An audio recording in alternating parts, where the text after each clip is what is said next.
So first off, for all of you that have busted my balls for ages about my crappy, way old, totally beat up Costas, be happy and be joyous. You don't have to troll me anymore in the comment section, because I finally got actually 2. It's big time. Thank you guys for watching the videos, because the ad revenues actually helped me to do that.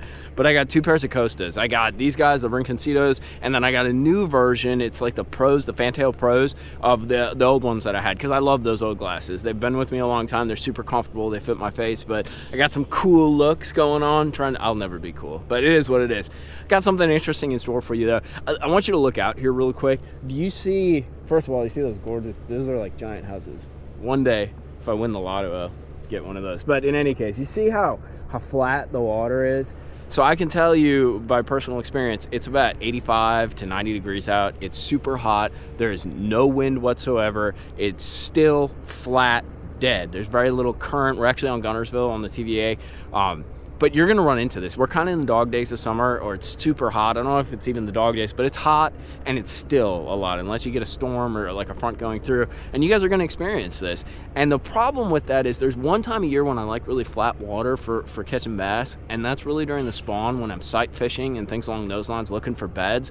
But when it comes to like warmer periods of the year, especially summer, having some kind of chop on the water or breakup, especially when it's like bright and sunny and hot, is almost a necessity to get these fish to bite. Does that mean they won't bite? No. But that's what we're gonna do in this video today. I'm going to show you a couple things that I do when it's super flat like this, there's no water moving, there's no chop on the water, and the bass get really hard to catch. They're finesse style techniques, and I think it's a few things you can employ on your lake. They're kind of unique, but come along with me. I'm gonna show you a couple things on the graph that you can look for, how these fish set up, because sometimes they set up a little higher above the bottom, and I'm gonna show you some techniques to actually catch them that I think that you can apply on your lake. So make sure to hit that like and subscribe button right down there. Oh, by the way, I'm all healed up for the most part. I'm happy to be back out on the water, and bog is 65 to 70% there. So thank you guys who all wished him really well. He's doing a lot better, and he's a pit bull, dude. He can handle it. The dude has such a pain tolerance, it's insane. But enough talk, let's go fishing.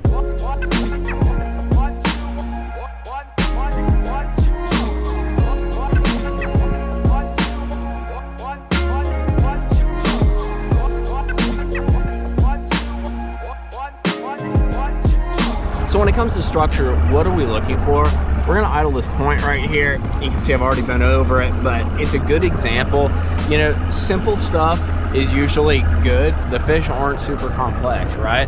So points, little turns, swings, but let's take a look at what's down there. So you can see the bottom changes. See how the bottom changes on the structure scan? It goes from that particly stuff to the lighter.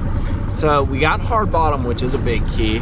And then you can see there's some bait right there. Let's see if we can follow this contour and get a look. So we do have some bass right there. Those guys are suspended. All right, there's actually another bass right there. You can see it on the 2D. Shows up right there. There's another bass. There's quite a few. There's a few more. So you notice these guys are more towards on the bottom, but then there are some scattered ones that are suspended like that. There they are. They're up a little bit higher, just like that. So that's what we're looking for. You're not going to find mega schools when the conditions aren't super great like this, but you will find, you can actually see them on the side scan right down there, those little dark notches. But you'll notice that some of the fish are up a little higher.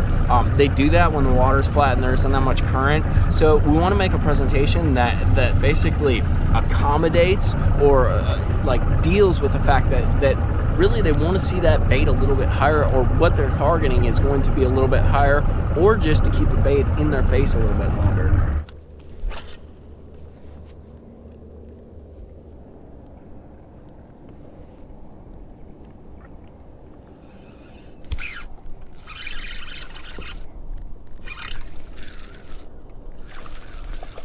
Of course, you always gotta take my worms.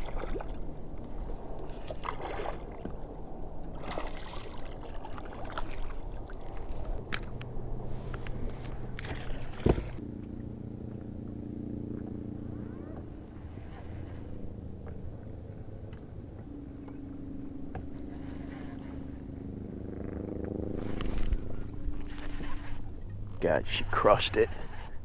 That's the kind of hair jig bite you want, when all you feel is is clonk when it goes down, dude. I actually adjusted a little. I had a 5/8 ounce hair jig, and you know, usually I'd tell you if you're this close in weight, it really doesn't matter, but I put on a 1/2 ounce hair jig, and hair jigs are such a subtle technique, let her go, that those little 1/8 ounce of weights do actually matter, because with a hair jig, it's all about the fall. So obviously weight, you know, affects fall. So a little bit more lightness can really make a difference, especially there isn't much current here, just a little slight breeze. I gotta admit, this is pretty cool. You see all the bait? So we're fishing a road bed. That's the break of the road bed. Do you see that? See that edge right there? So there's a fish right there. There's a bunch of bait suspended. There's a couple little fish. There's a couple right off the edge. But I'm gonna turn this a little and watch how the road bed kind of changes. You see that edge of the road bed? How it tapers down? There's the edge now when we turn it. Kind of a cool deal, huh? See how there's a bunch of fish on it right there? Like, that is such a cool deal. I'm actually over the top of them, so I'm not really in a casting distance, but this would be a good example where you'd actually kind of vertical fish them. But that's, I don't know, it's very much a tool. It's very much entertainment for those of us that like video games and bass fishing.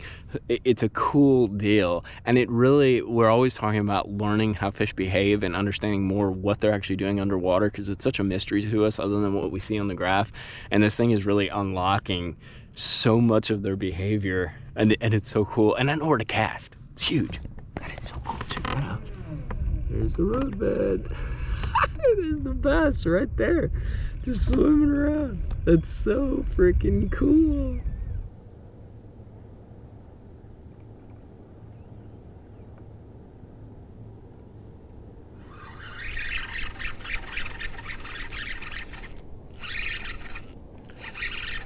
That feels big. No, just another chunker. Oh, we figured out what they like. We kind of went through, you know, you always try to catch them reeling, because you just, you know, power fishing, you can kind of move through your fish and switch spots. But sometimes when the weather gets like this, you got no choice but to get a little finesse. And I know these guys aren't super big, but I do know there's some big ones down there because I saw them on the graph.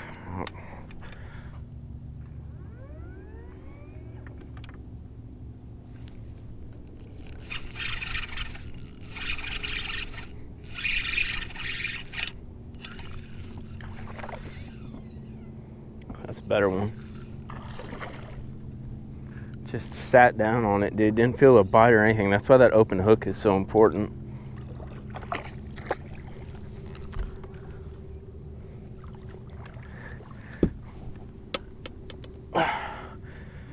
Yeah, barely skin hook, but that's what's kind of cool with that robo rebarb. It sticks them pretty good. I think we need a new shaky shad. Let me show you what I'm doing here. So I got a drop shot rig with a 1/4 ounce, and I can't take credit for this because JT taught me this. So what you do, robo rebarb hook. Since they're biting so light, and since it is kind of a finesse situation, I'm not a big fan of circle hooks. So I want an open hook though. So what you do is you take this shaky shad and you thread it on there, and you bring it out and slide it up the hook. And a lot of you old school guys will recognize this immediately. It kind of becomes like a, I guess what you'd call like a pre-rigged worm. And 8-pound fluorocarbon, a little spinner rod, 610 KS2 Elite. And all I'm gonna do is cast it out there, just like this, and let it sink down. And basically, once it hits the bottom, give it a second. We're in like 16 feet of water. I'm just gonna take my rod tip. I'm usually doing it a little bit higher, but I want you guys to see in the video. I'm just gonna kind of shake it in place, almost like you would a Neko rig or like a Ned rig. And I might drag it just a little, like a few inches, but then I'll just with my rod tip on like a semi-slack line, just like that, just shake it. And I think that the shaky shad is just twitching like a little minnow or like a little tiny shad down there. And that just slight action, straight tail, you know, the tail just kind of flapping up and down.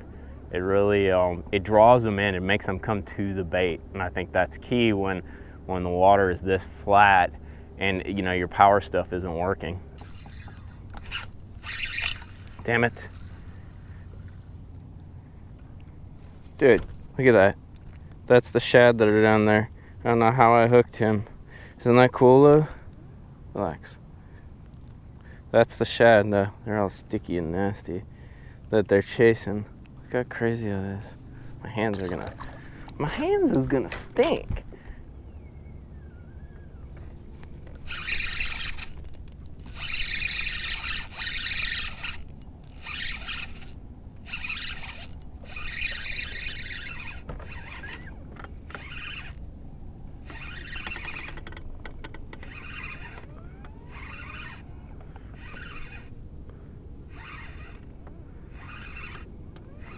Drop shot shows off again.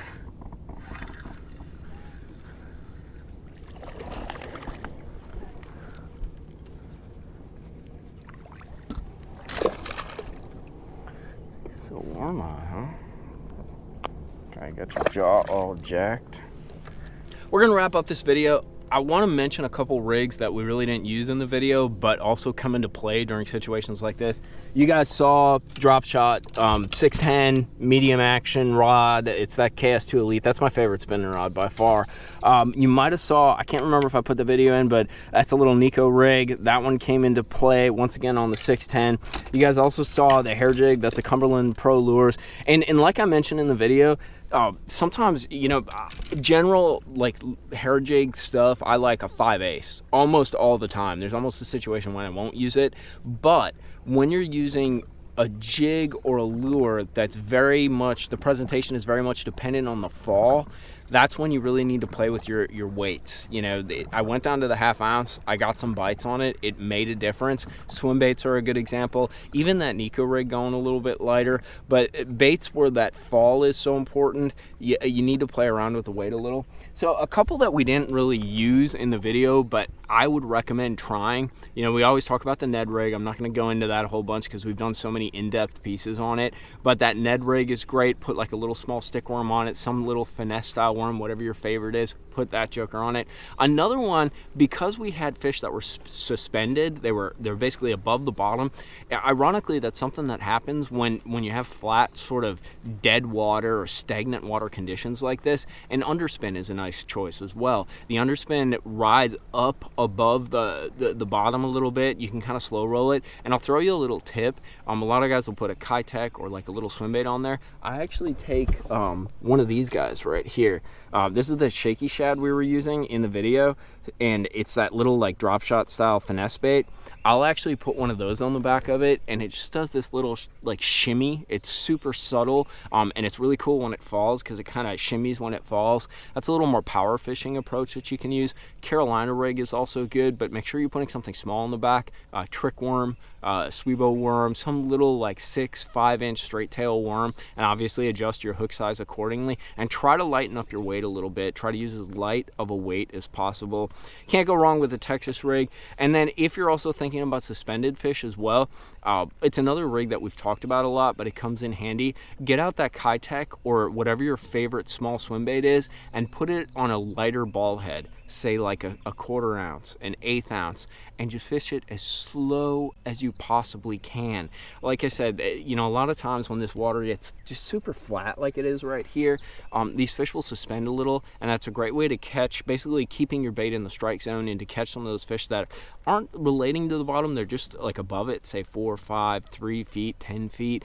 That light swim bait stays right in that strike zone for a longer period of time, and on light line and that, it's a perfect finesse way to catch them. But I hope you guys enjoyed this video, and definitely drop any recommendations that you have, both in regards to things. So one, in regards to little finesse techniques that work during the dog days of summer that you can sort of implement when the water's flat like this. And also, if you guys enjoyed this video, let me know, because I'd like to do more stuff where we kind of do very adapted. We don't always have to catch giants. I love catching giants, and you're going to see some videos of those, but where we kind of go through the process of how to adapt to the conditions situations at hand, you know, where the fish are, what's going on, what kind of changes we make to catch those bass. But let me know if you guys enjoyed that, and if there's any types of situations that you'd like us to try to focus on and maybe experience and break down. Not saying I know everything, just like I said in the beginning of the video, but I like to try new things, and I like to learn and fail and learn, and every once in a while be successful, because that's what fishing is about, for me at least. It's a learning process and figuring out how these greenfish behave, what they're doing underwater, and how to trigger them to bite and catch them. But thank you guys for watching. Like I said, make sure to go hit that like and subscribe button. Bog is doing well. Hopefully you'll see him in some of these videos. And swimsuit girl, because it's finally 90 degrees out, she'll finally come back out, might show up in a pink bikini in a couple episodes, hopefully. Fingers crossed, bro. But tight lines, guys. We'll see you back out on the water or from the garage doing some garage talk. We'll see you next time.